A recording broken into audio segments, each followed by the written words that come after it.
What's up guys, Brett Medlock here. Today I wanted to talk about the PlayStation 5 sequels that we have to see next gen. So without further ado, I'm just going to jump right in. We know it's coming, Insomniac has teased it, and it's probably already in development. A sequel to Spider-Man. Now I loved that game, I thought it was a ton of fun. Story was really gripping and just overall an emotional roller coaster, which I did not expect when jumping into it. Now the story teased a bunch of stuff, and I won't jump into spoilers, but first off, you must play this game. But anyway, it teased a lot of stuff, and the developer has already pretty much confirmed that they're going to jump into that stuff in a sequel. Basically saying, hey, yes, we're working on a sequel. Of course, it's sold amazing, and it's really fantastic. I loved Spider-Man on PS4, and the DLC was just fantastic, basically like a whole nother mini campaign. Highly recommend playing the DLC as well. But yeah, it's a sequel we're definitely going to see on PlayStation 5, and honestly, I wouldn't be surprised if this is a sequel that comes out in the next year or two, because they already laid the groundwork with the first game, so I wouldn't be surprised if we saw it on PS4 and PS5.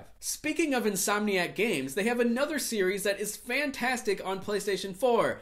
Ratchet and Clank the Reboot. This was a game that was basically the first game, but completely rebuilt from the ground up, pretty much like a whole new game on the PlayStation 4, and I loved it. I'll be honest, I recently beat this game. I wasn't really into it the first time I played it years back, and then for some reason I felt inclined to jump into it, and I was like, wow, mind blown. This is actually really good. What was I waiting so long to play this for? The gameplay is addicting, it's funny, and it's a beautiful world that looks just like a freaking Pixar movie. The game was actually free on PlayStation Plus a while back, so you might have it in your download queue. I highly recommend checking it out. I would be curious to see what a sequel for this game would be. Would it be a whole new game, or would it basically be the second Ratchet and Clank game rebuilt from the ground up with the same skeleton of the original sequel? I don't really know. I think they could go both ways with it and it would work out really great. Next up is an obvious one, and it's Horizon Zero Dawn 2. But would they call it Horizon Zero Dawn 2? When they originally had that name for it, I thought it was obvious that they were just going to call it Horizon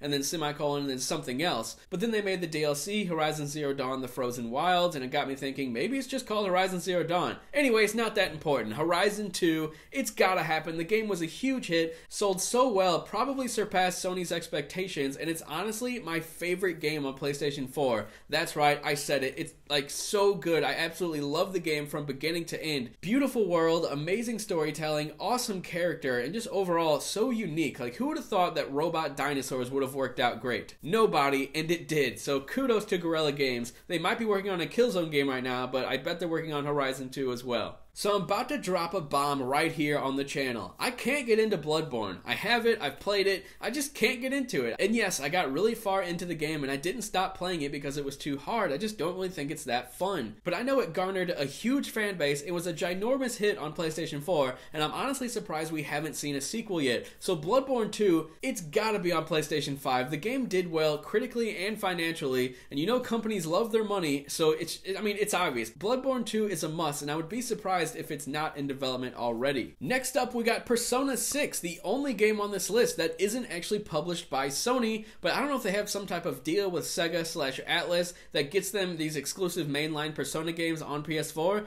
But it's happening, probably on PlayStation 5, because these Persona games take a long time to develop with all the dialogue, all the story threads, all the weird stuff that goes on in those games.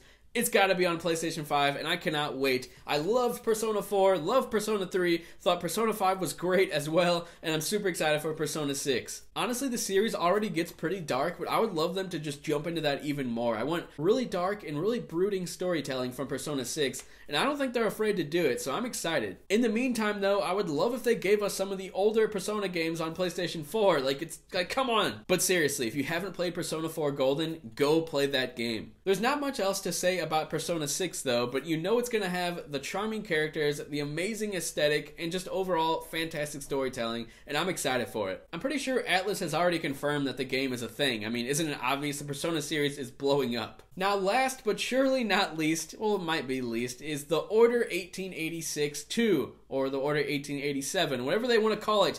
This game was actually not bad in my opinion. I loved the world that they built, and I thought the story was really interesting, and the game ended on a cliffhanger. You can't just do that to us. You can't end a game like this on a cliffhanger and then just never make a sequel. Come on! Ready at Dawn made this game, and they haven't really been working with Sony exclusively lately, so I don't know if they would make a sequel. But that doesn't mean a different developer wouldn't make the sequel. Now, I've said this before, and I'll say it again. I think The Order 1886 was good groundwork for a sequel to build off of. Similar to Assassin's Creed 1 and 2. The first one started off a little rocky, it was good, not great. Then the second one built upon that, and it ended up being fantastic. I think a sequel to The Order could do that exact thing. We already got the cinematic storytelling, amazing graphics, and decent gameplay. If they just built off the gameplay a bit more and maybe gave us a little bit more options, I think it could go a long way. And I seriously want to know the end of the story. Like, we literally got half of the story. Come on! Those are some PlayStation exclusive sequels that I think we're definitely going to see on PlayStation 5. The Order, maybe not. I would love to, but it's probably not going to happen. But the other ones, for sure. So let me know which ones you're most excited about, and tell me some different ones down in the comments. Thanks a lot for watching, guys, and I will talk to you later.